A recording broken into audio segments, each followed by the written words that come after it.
Okay, we're here with Annett stylist, and she has an amazing collection of birds' nests. She's collected over the years, and we've decided to do a beautiful art sort of photography of the bird's nest and create some beautiful still lifes.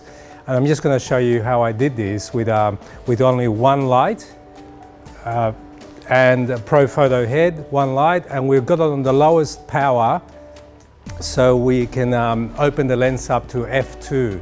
So I've got a 135 L series lens, quite far away.